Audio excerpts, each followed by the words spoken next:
because we do not have time to waste.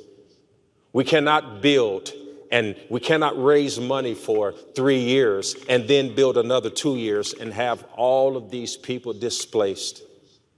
God gave me a vision, and he said we can do it in 21 days.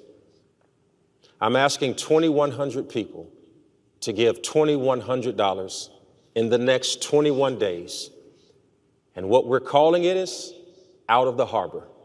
You see, a ship is safe in the harbor, but that's not what it was designed for.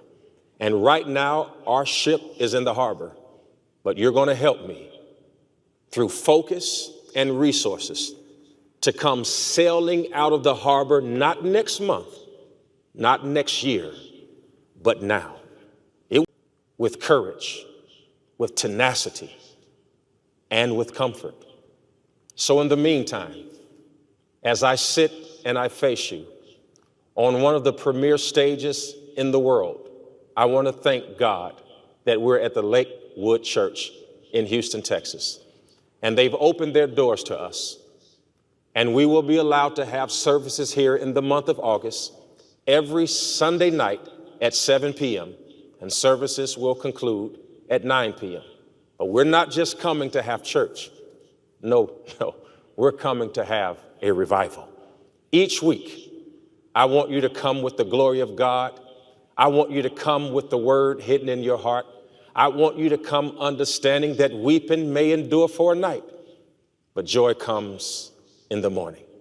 I want to express my gratitude to Pastor Joel and Victoria Osteen and the Lakewood staff for welcoming us with open arms. It is a blessing to have them stand with us, knowing that we will always be there for them as well.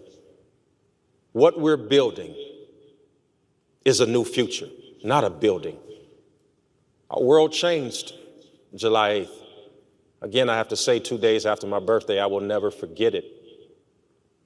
But somehow I know that this is not the end. We're building a symbol of God's undefeated power and glory. And I want to thank our staff, just to name a few. I want to thank Sharnice. I want to thank Bishop Sion. I want to thank Broderick. I want to thank Denise. I want to thank Luis. I want to thank Jeremy, Stephen, Tristan, Brandy. I want to thank Destiny. And if I haven't called your name, please charge it to my head, not my heart. But can I thank my wife, who has been a steady rock, stood beside us, cried privately, and prayed publicly. I want to thank the 200 to 300 volunteers who have been resilient. I want to thank Brian. I want to thank, if I did it, I could do it all day long. Let me thank you. Those of you who sit in your living rooms and you loaned me your spirits. Thank you for using your hard-earned time and resources to call me your online pastor. Some of you I've never met, but I feel like I know you in my heart. And because you've helped us to get here, I'm going to call on you to help us to get there. I need you to help us in rebuilding.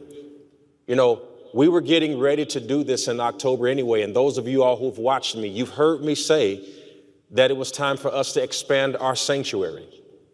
We were turning 600 to 700 people away every week.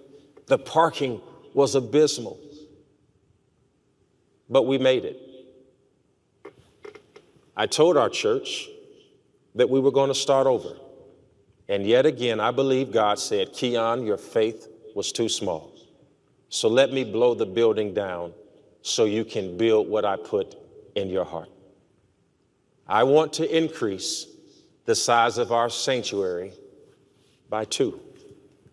I want to double the size of it so that no one who has an opportunity to get in is turned away because we don't have a seat. We can't wait on the insurance company to do that. I need you from around the world. If I've ever preached a message that has touched your spirit, if I've ever spoken into your life and you started the company that you were not going to start had I not pushed you in faith, if you were thinking about ending your own life, but somehow God gave me a word that made you fight to live another day, I need you. I won't pretend like I can do this by myself. If I could do this alone, trust me, it would be done already. But I am a feeble man who puts himself at the mercy of the court and asks you to join me in a journey because we do not have time to waste. We cannot build and we cannot raise money for 3 years and then build another 2 years and have all of these people displaced. God gave me a vision and he said we can do it in 21 days.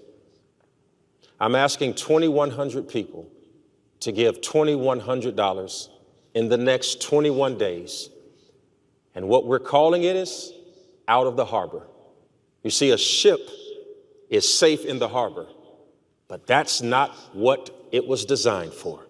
And right now, our ship is in the harbor, but you're going to help me through focus and resources to come sailing out of the harbor, not next month, not next year, but now. It would be easy to retreat and recreate the same space that we had, but we are far too bold for that, far too fearless to accept yesterday. We will enter into uncharted waters, searching for God's glory, and we can achieve greatness together, but we can do nothing apart. I've seen the lightning flashing. I've heard the thunder roaring. I've even felt sin breakers dashing, trying to conquer my soul. But I hear the small, still voice of God saying, fight on. And he promised to never leave us alone.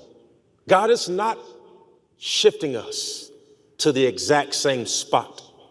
He wants us to move forward. And you know, I'm not asking for passengers in this new move of God. I need crew members to join us. I need workers to come alongside and chart the course of our new legacy together. It's only to be secured and sacred if we do it together.